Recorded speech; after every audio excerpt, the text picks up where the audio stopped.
दोस्तों, जैसे कि आपको पता है कि बिहार राज्य में संपूर्ण जिला में एक साथ भूमि सर्वे का जो कार्य है 20 अगस्त 2024 से शुरू कर दिया गया है। तो उसमें बहुत सारे जो रैयत हैं जमीन सर्वे का फॉर्म भरने में गलती कर रहे हैं, और जो खासकर उसमें गलती कर रहे हैं जो वंशावली के आधार पे सर्वे का फॉर्म भरना है। वंशावली कहने का मतलब कि आपके जो पूर्वज का है, दादा का है, परदादा का है, या आपके पिताजी स्वर्गवास हो गए हैं तो उनके जो बेटे हैं, तीन चार भाई जो आप हैं, उनमें कैसे हम जमीन सर्वे का फॉर्म भरे अगर हम बंटवारा नहीं किए हैं तो चलिए मैं आपको बताता हूँ कि कैसे आपके पिताजी स्वर्गवास हो गए हैं और आप चार भाई हैं और बहन भी है, और बहन भी बोल रही हैं कि मुझे इस जमीन में हिस्सा चाहिए। तो कैसे एक साथ अगर बंटवारा नहीं किए हैं तो जमीन का सर्वे का फॉर्म एक साथ कैसे भरेंगे, इसी पे आज मैं विस्तार से आपको जानकारी देने वाला हूँ। तो चलिए शुरू करते हैं। मान लीजिए होता क्या है कि आपके पूर्वज का जमीन है, मान लीजिए दादाजी का, और वह जमीन आप लोगों ने बंटवारा कर लिया है, और उस बंटवारे के अनुसार उसके अंदर में भी वंशावली के अंदर में भी तीन चार भाई हो गए हैं, और अब अब वह भाइयों में बंटवारा आप नहीं किए हैं, तो उस स्थिति में कैसे फॉर्म भरेंगे। तो सबसे पहले देखिए दोस्तों, यह जो फॉर्म है सर्वे का तीन प्रकार का है। प्रपत्र 2, प्रपत्र 3.1 वंशावली का जो फॉर्म है ये देखिए। उसके बाद में प्रपत्र ये है 3.1 का पाठ है जो वंशावली के आधार पर प्रत्येक उत्तराधिकार का दखल निम्न प्रकार है। तो चलिए मैं आपको एक एक फॉर्म भर के बताने वाला हूँ। और यह दोस्तों मैं बता दूँ कि यह जो फॉर्म है लेटेस्ट फॉर्म है, यह पुराना वाला नहीं है। यह वेबसाइट से मैंने आज ही डाउनलोड किया है। तो इसमें जो है काफ़ी छोटा छोटा खंड बना हुआ है, इसलिए मैंने जो इसका पीडीएफ फाइल है बड़ा साइज में मैं अपने टेलीग्राम चैनल पे शेयर कर दे रहा हूँ, जाके आप वहाँ से डाउनलोड कर लीजिए। वीडियो के डिस्क्रिप्शन बॉक्स में लिंक दिया हुआ है टेलीग्राम चैनल का, वहाँ से जाके जमीन सर्वे का फॉर्म डाउनलोड कीजिए, वंशावली का जो फॉर्म डाउनलोड कीजिए, बंटवारा चार्ट का फॉर्म डाउनलोड कीजिए, बहुत और भी तमाम प्रकार के भूमि से जुड़े संबंधित जो फॉर्म है वहाँ से आप डाउनलोड कर सकते हैं। तो चलिए शुरू करते हैं। देखिए दोस्तों, ये जो खंड बना हुआ है मैं आपको जानकारी के लिए इसको घेर देता हूँ। यह जो जानकारी इसमें भरना है, राजस्व ग्राम, थाना, हल्का, पुलिस थाना, अंचल, जिला, इसमें जिस भी गांव में आपका जमीन है उसका एड्रेस इसमें भरना है। कहने का मतलब कि मान लीजिए आप गांव में रह रहे हैं और आप अपना जमीन जो है शहर में खरीदे हुए हैं, तो आप जो इसमें इसमें एड्रेस डालेंगे, आप शहर का एड्रेस डालेंगे ताकि आपका जमीन शहर में है। तो सबसे पहले राजस्व ग्राम में हम एग्जाम्पल के लिए बता रहा है आपको, माहपुर डाल दिए, यह राजस्व ग्राम का नाम हो गया जिस गांव में मेरा जमीन है। उसके बाद में थाना नंबर, थाना नंबर कहने का मतलब है राजस्व ग्राम का थाना नंबर। माहपुर का जो थाना नंबर है 90 है, मैं एग्जाम्पल के लिए बता रहा हूँ आपको। और हल्का नंबर 3 है। अगर आपको समझ में नहीं आता है तो आप रसीद कटवाते होंगे तो उसमें थाना नंबर, राजस्व ग्राम, हल्का नंबर लिखा हुआ रहता है। उसके बाद में पुलिस थाना कहाँ है, पुलिस थाना में तारापुर लिख दिया हूँ। उसके बाद में आता है अंचल, अंचल कहाँ है तो अंचल तारापुर में लिख दिया हूँ। जिला मुंगेर। तो यह तो जो जानकारी हो गई यह भूमि से जानकारी हो गई कि मेरा जमीन जो है महापुर में है, उसका थाना नंबर 90 है, हल्का नंबर 3 है, पुलिस थाना तारापुर है, अंचल तारापुर है, जिला मुंगेर है। उसके बाद में आता है देखिए यहाँ पे रैयत का नाम, सह हिस्सेदारों का नाम एवं अंश अगर कोई हो सहित एवं पिता का नाम। मान लीजिए आपके पिताजी स्वर्गवास हो गए हैं सपोज, और उस स्थिति में आप तीन चार भाई हैं, दो भाई हैं, जितने भी भाई हैं, और बहन भी है, बहन भी कह रही है कि मुझे इस जमीन में हिस्सा चाहिए। तो उस स्थिति में आप जितने भी भाई रहेंगे उस सारे भाई को नाम क्रम संख्या देके यहाँ लिख लेंगे। और बहन कह रही हैं कि मुझे भी हिस्सा चाहिए, तो बहन का भी नाम यहाँ लिखेंगे। जैसे मैंने यहाँ लिखा है, 1 में रवि रंजन सिंह, 2 में मोहन सिंह, 3 में सोहन सिंह, 4 में रानी कुमारी। पिताजी का नाम जो है स्वर्गीय राजेश सिंह। उसके बाद में देखिए दोस्तों, इसमें आता है अस्थाई पता। अस्थाई पता, अस्थाई पता भरने में भी लोग गलती कर बैठते हैं कि मान लीजिए जहाँ जमीन है वहीं के पता डाल दे रहे हैं। ऐसा नहीं। अगर मान लीजिए जमीन और आप रहते हैं एक ही गांव में है, तो वही एड्रेस डालना है जो आप इसमें डाले हैं। अगर जमीन मान लीजिए महापुर में है और आप रह रहे हैं पटना में, तो पटना का एड्रेस इसमें डालना है। अगर जमीन मान लीजिए गांव में है, आप पटना में रह रहे हैं, तो यहाँ गांव का एड्रेस डालना है। जमीन के जो डिटेल डालना है यहाँ गांव का डालना है। और आप रहते पटना में हैं तो पटना के यहाँ डालना है। तो मैं तो अस्थाई पता प्लस में मेरा ज़मीन दोनों एक ही गांव में है, इसलिए मैंने सेम डिटेल डाला है एग्जाम्पल के लिए। तो ग्राम का नाम महापुर, पोस्ट तारापुर, थाना तारापुर, जिला मुंगेर। पिन कोड नहीं लिखना भूलेंगे दोस्तों आप लोग। जैसे कि आप देख रहे हैं, पिन कोड भी जब ज़मीन का सर्वे किया जाता है तो उसमें ऑनलाइन चढ़ाया जाता है। अब मान लीजिए आपके पिताजी के नाम से एक ही केवाला है, यानी कि खरीदगी ज़मीन, दस्तावेजी ज़मीन एक ही है और उसमें एक ही खेसरा है, तो उस स्थिति में एक ही भरना होगा आपको। खाता संख्या 90, खेसरा संख्या 205, रकबा जो है 20 डिसमिल मैंने भर दिया है। अगर एक वो एकड़ में है तो एक मान लीजिए सपोज 1 एकड़, तो 1 एकड़ लिख के नीचे 20 डिसमिल लिखेंगे। चौहद्दी में देखिए दोस्तों, उत्तर दक्षिण पूरब पश्चिम कुछ इस प्रकार से लिख लेना है। उसके बाद में उत्तर में क्या है वो लिखना है। मैंने एग्जाम्पल के लिए बांध लिख दिया है। दक्षिण में क्या है, सड़क मैंने लिख दिया। पूरब में जो है नदी मैंने लिख दिया। पश्चिम में जो है राम सिंह मैंने लिख दिया है। कुछ भी हो सकता है दोस्तों चौहद्दी में आपके जमीन के। किस्म जमीन का देखिए दोस्तों, ये भी बहुत महत्वपूर्ण जमीन का जो किस्म है आपसे, इससे क्या होगा कि लगान निर्धारण होगा आपके जमीन का। कहने का मतलब है कि जो आप आज टैक्स रसीद कटवाने का जो खर्चा, मान लीजिए सपोज आप 20 रुपये सालाना दे रहे हैं, तो आने वाले समय में जो किस्म जमीन आप भरिएगा उससे डिसाइड किया जाएगा कि आपके जमीन का वैल्यू कितना है और कितने रुपए सालाना रसीद का जो है लगान लगाया जाए। तो मान लीजिए भीट है, भीट कहने का मतलब कि साल भर में एक ही खेती होता है, तो उस स्थिति में भीट लिखेंगे। और मान लीजिए साल भर में 2-3 खेती हो जाता है, तो उसमें धनहर लिखेंगे। मान लीजिए आपकी फल फूल लगाए हुए हैं, आम के गछवानी है, लीची के गछवानी है, तो उसमें बागवानी लिख देंगे। हो सकता है आप उस जमीन में मकान बनाए हो सकता है आपके स्कूल में, आपके जमीन में स्कूल चल रहा हो, या हो सकता है आप गोदाम बना दिए हुए हैं, या हो सकता है आप मार्केट बनाए होंगे, या तमाम प्रकार के जो है किस्म हो सकते हैं जमीन के। तो आपका जो जमीन का किस्म होगा वो आप अपने अनुसार लिख लेंगे। देखिए इसमें लिखा हुआ है शेष को छोड़कर लगान। तो जब भी आप रसीद कटवाते हैं तो उसमें लिखा रहता है कि सालाना कितने रुपए जो है इस जमीन का टैक्स लगता है। तो मैंने एग्जाम्पल के लिए 20 रुपये यहाँ लिख दिया है। उसके बाद में देखिए यहाँ लिखा हुआ है जमाबंदी संख्या। तो जमाबंदी संख्या 45 मैंने एग्जाम्पल के लिए लिख दिया। बहुत सारे लोग को जमाबंदी संख्या समझ में नहीं आता है कि क्या है। तो जमाबंदी संख्या केवाला पे नहीं होता है दोस्तों। केवाला पे सिर्फ और सिर्फ खाता, खेसरा, रकवा, चौहद्दी, बेचने वाला का नाम, खरीदने वाला का नाम और किस गांव में जमीन है वो होता है। यह जो जमाबंदी संख्या जो आपको मिलेगा, जमाबंदी नंबर, यह केवल और केवल आपको रसीद पे मिलेगा। मान लीजिए आप पुराना रसीद कटवाते हैं तो हाथ से उस समय था, तो उस समय जो क्या था इस प्रकार से 1 2 3 4 5 6 मतलब जमाबंदी रहता था।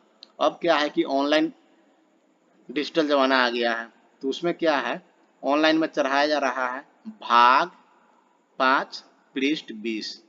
अब भाग पृष्ठ चढ़ाया जा रहा है ऑनलाइन में। तो आप देख लीजिएगा कि आपका जो नया रसीद होगा तो उसमें भाग पृष्ठ लिखा होगा, या पुराना रसीद होगा तो केवल जमाबंदी संख्या लिखा होगा, या नया वाला में जमाबंदी भी होगा, भाग भी होगा, या पृष्ठ भी होगा। उसके बाद में नेक्स्ट स्टेप आता है भूमि पर दावा का आधार। जो आप भूमि पे जो सर्वे के लिए फॉर्म भर रहे हैं कि यह जमीन मेरा है, मेरे पिताजी का है, स्वर्गवास हो गए हैं, तो वह किस प्रकार का जमीन है? क्या वह केवाला जमीन है? केवाला कहने का मतलब कि आपके पिताजी खरीदे हुए थे, या दस्तावेजी कराए हुए थे, या केवाला, तीनों एक ही चीज होता है, केवाला, दस्तावेजी और क्रय। तो किस प्रकार का जमीन था? खरीदगी जमीन था तो केवाला लिखेंगे, क्रय लिखेंगे, या मान लीजिए आपके जो पूर्वज का जमीन है, दादा का परदादा का जमीन है, ये खतियानी जमीन है, तो इसमें लिखेंगे उत्तराधिकार। उत्तराधिकार कहने का मतलब कि पूर्वजों से मिला हुआ जमीन। उसके बाद में हो सकता है आपको वह बंदोबस्ती पेपर मिला हो। आपको मान लीजिए बंदोबस्ती पेपर मिला हो। बंदोबस्ती पेपर उस स्थिति में मिलता है जब आपके पास कोई भी जमीन ना हो, रहने के लिए, घर बनाने के लिए कोई भी जमीन नहीं हो, उस स्थिति में आपको बंदोबस्ती पेपर मिलता है। या अन्य प्रकार से भी जमीन हो सकता है, किसी राजा के द्वारा आपको दान दिया गया हो, या कोई व्यक्ति आपको वारिस बना के आपको जमीन दे दिया हो।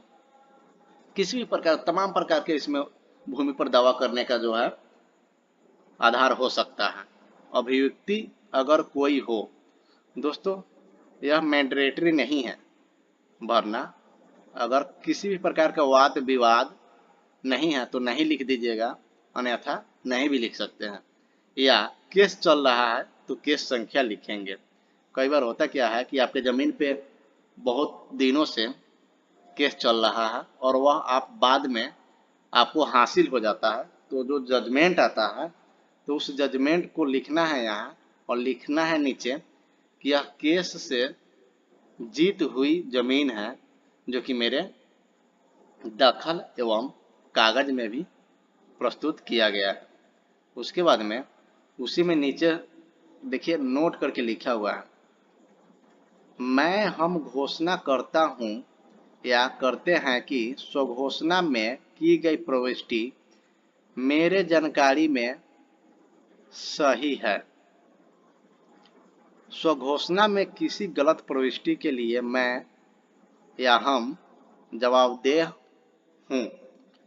अगर सर्वे का फॉर्म भर रहे हैं, किसी भी प्रकार की आप गलती कर देते हैं उस फॉर्म को भरने में, तो यह जो जवाबदेही है वह मेरी जवाबदेही है। आप यह घोषणा कर रहे हैं इसमें।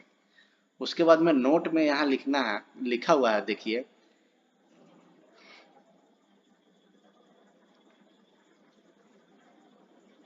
इस प्रपत्र को 2 प्रतियों में दाखिल किया जाएगा। एक प्रति आवेदन को समर्पित प्राप्तकर्ता पदाधिकारी या कर्मी द्वारा हस्ताक्षर तथा आवेदन की तारीख एवं क्रमांक अंकित कर प्राप्ति के प्रमाण के रूप में लौटाया जाएगा। जब भी आप सर्वे का फॉर्म भरेंगे दोस्तों, तो मैं आपको बता दूं कि 2 प्रति में भरना है, या एक प्रति में सर्वे का फॉर्म भर के उसको फोटो स्टेट जरूर करवा लेना है, ताकि जब आप शिविर कार्यालय में विशेष सर्वेक्षण भूमि से संबंधित जो कार्यालय बनाया गया है उसमें जब आप सर्वे का फॉर्म जमा करने जाएंगे, तो उसमें क्या है कि उस सीरियल नंबर उस फॉर्म पे लिखा जाएगा कि आप कितने नंबर पे आए हैं फॉर्म जमा करने, और उस पर दिनांक लिखा जाएगा कि आज किस तिथि को आप सर्वे का फॉर्म जमा कर रहे हैं, और उसमें साइन करके एक प्रति आपको लौटा दिया जाएगा रिसीविंग के तौर पे। तो ज़रूर से ज़रूर आप फोटो स्टेट करा के ले जाएं, अन्यथा आपको थोड़ी सी परेशानी करना जरूर पड़ जाएगा कि जाके आप बाहर से फोटो को स्टेट कराना पड़ेगा। उसके बाद में यहाँ स्थान है कि किस जगह से आप फॉर्म भर रहे हैं। मान लीजिए कि गांव में ज़मीन है, आप शहर में रहते हैं तो शहर से फॉर्म भर रहे हैं, तो शहर का नाम यहाँ लिख दीजिएगा जिस भी शहर में आप रहेंगे। तिथि जरूर लिखिएगा कि किस तिथि के है यह मैं फॉर्म भर रहा हूँ। उसके बाद में यहाँ है रैयत का हस्ताक्षर, अंगूठे का निशान एवं मोबाइल नंबर एवं आधार संख्या। तो देखिए जितने भी आप यहाँ भाई हैं, भाई बहन, सभी आदमी मिलके यहाँ साइन कर देंगे। मैं एग्जाम्पल के लिए एक का साइन करके बताया हूँ, रवि रंजन सिंह। उसके बाद में मोबाइल नंबर एवं आधार संख्या लिखना है, तो मोबाइल नंबर लिख के यहाँ मोबाइल नंबर लिखना है, उसके बाद में आधार लिखना है, उसके बाद में आधार संख्या लिख देना है। उसके बाद में आता है 2 नंबर फॉर्म। देखिए दोस्तों, 2 नंबर फॉर्म कुछ इस प्रकार का है। प्रपत्र 3(1) वंशावली का जो है फॉर्म है यह। प्रपत्र 3(1) जो है वंशावली का फॉर्म है। देखिए, अधिनियम की धारा 5 उपनियम 1 में जो है वंशावली देने का प्रावधान किया गया है। सेवा में शिविर प्रभारी। शिविर प्रभारी कहने का मतलब कि किस जगह जो है सर्वे का ऑफिस बनाया गया है, उस जगह का नाम आप यहाँ पे लिखिएगा, अंचल लिखिएगा, उसके बाद में जिला लिखिएगा, जिस भी जिला से आप फॉर्म भर रहे हैं। विषय जो यहाँ ऑलरेडी लिखा हुआ है, स्वयं की वंशावली समर्पित करने के संबंध में। उसके बाद में देखिए, उपरोक्त विषय के संबंध में सूचित करते हुए कहना है कि मैं या हम लोग, देखिए जो इसमें हम फॉर्म भरे हुए थे चारों भाई के नाम से, सेम इसमें तीनों भाई और एवं एक बहन का नाम लिखना है। रवि रंजन कुमार, मोहन सिंह, सोहन सिंह एवं रानी कुमारी। इनके जो पिताजी का नाम हो गया राजेश सिंह हो गया। उसके बाद में देखिए यहाँ लिखेंगे थाना तारापुर, अंचल तारापुर, जिला मुंगेर, ग्राम माहपुर, जाति जरूर लिखिएगा यहाँ, क्योंकि जब जाति आप नहीं लिखेंगे तो जमीन सर्वे जब ऑनलाइन पर चढ़ाया जाएगा तो उसमें जाति कॉलम छोड़ दिया जाएगा, तो बाद में आपको परेशानी करना पड़ेगा जाति चढ़वाने के लिए। आपको दावा आपत्ति करके फॉर्म भर के उसके बाद में जाति चढ़वाना पड़ेगा। उसके बाद में देखिए, भूमि जिसका विवरण आवेदन के साथ संलग्न प्रपत्र 2 में अंकित है, स्वर्गीय अशोक सिंह के जो नाम से जमाबंदी चल रहा है, आपके पिताजी जो स्वर्गवास हो चुके हैं, आपके पिताजी के नाम जो है स्वर्गीय राजू सिंह है। ग्राम माहपुर, जो राजस्व ग्राम माहपुर में है, अंचल तारापुर में है, के जमाबंदी क्रमांक संख्या 45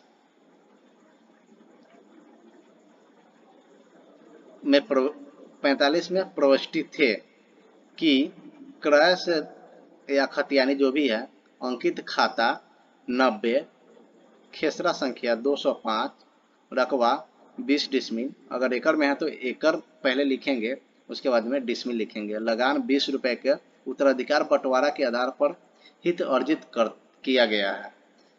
इसमें दोस्तों ये जो लिखा गया है, भूमि जिसका विवरण आवेदन के संलग्न प्रपत्र 2 में अंकित है, तो इसमें जमाबंदी रैयत का नाम लिखना है, इसमें जो हमने बताया है।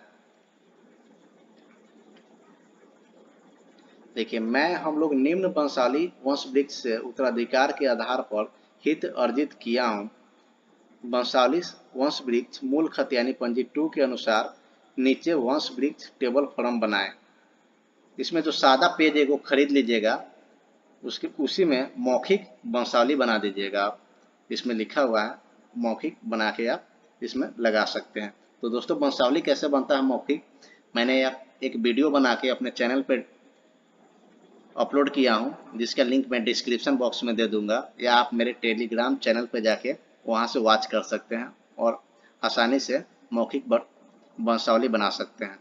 देखिए, इसमें मैं या हम लोग का उल्लेखित भूमि पर शांतिपूर्ण दखल कब्जा है तथा भूमि स्वत्ववाद है, विवाद से मुक्त है। मैं हम लोग की वंशावली खतियानी या जमाबंदी पंजी के अनुसार निम्न रूपेण है।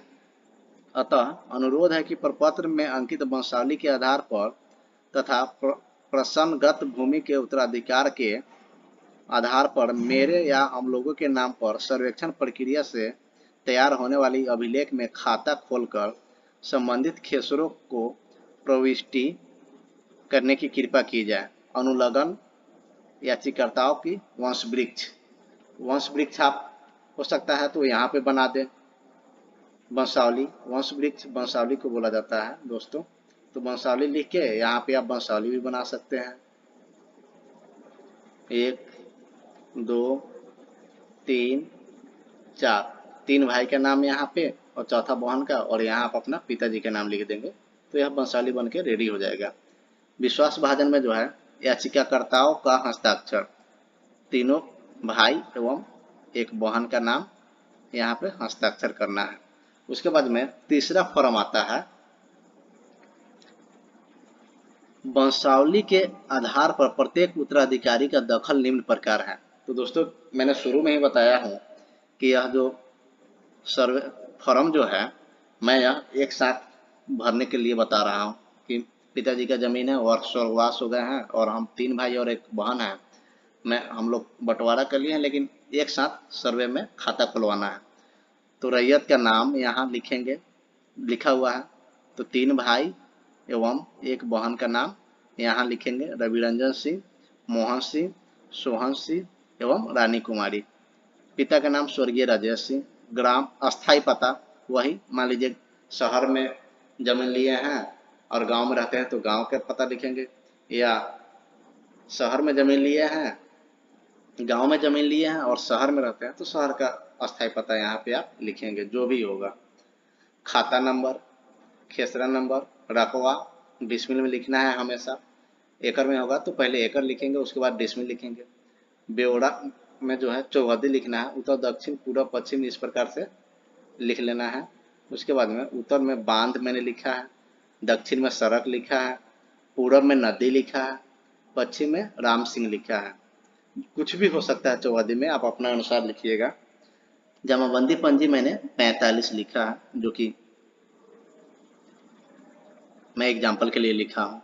और देखिए इसमें क्या लिखा हुआ है, मैं या हम लोग उल्लेखित भूमि पर शांतिपूर्ण दखल कब्जा है तथा भूमि जो है वाद विवाद से मुक्त है, अतः प्रपत्र में अंकित वंशावली के आधार पर तथा प्रश्नगत भूमि में उत्तराधिकार बंटवारा के आधार पर मेरे हम लोग के नाम पर सर्वेक्षण प्रक्रिया से तैयार होने वाले अधिकार अभिलेख में खाता खोलकर संबंधित खेसरों को प्रविष्टि करने की कृपा की जाए। अनुलग्नक जो है, देखिए दोस्तों क्या किया, दस्तावेज लगाना है आपको।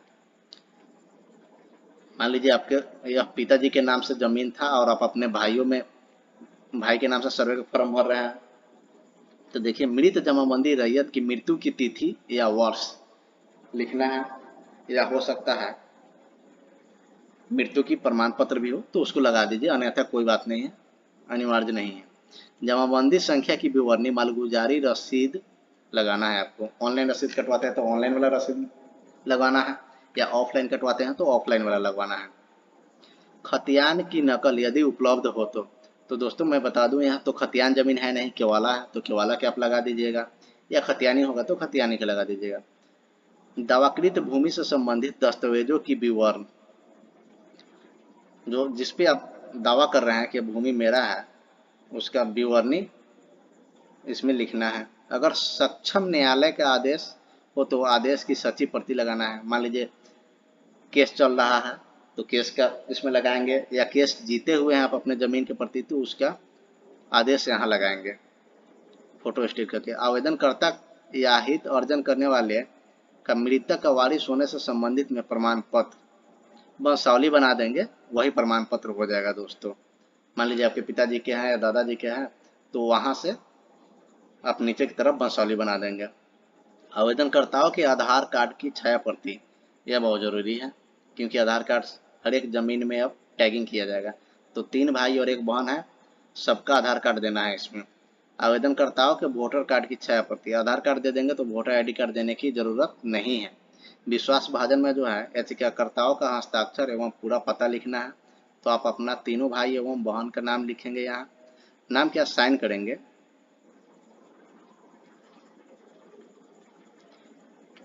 उसके बाद में पूरा संपूर्ण यहाँ पे पता लिख देंगे।